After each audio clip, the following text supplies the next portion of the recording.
Okay,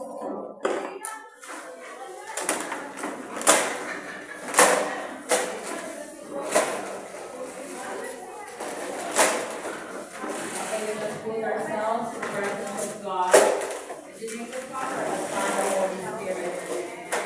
Almighty Father, we thank you for this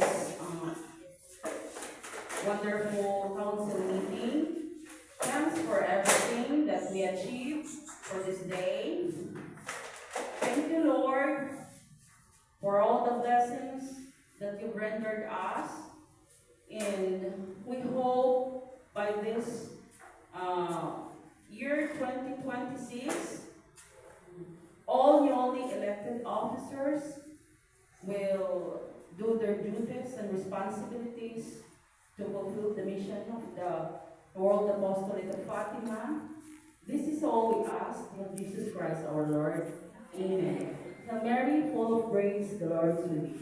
Blessed art thou among women, and blessed is the fruit of thy womb, Jesus. Holy Mary, Mother of God, pray for us sinners, now and at the hour of our death. Amen. Hail Mary, full of grace, the Lord is with you. Blessed art thou among women, and blessed is the fruit of thy womb, Jesus. Holy Mary, Mother of God, pray for us sinners, now and at the hour of our death. Amen. Hail Mary, full of grace, the Lord is with you.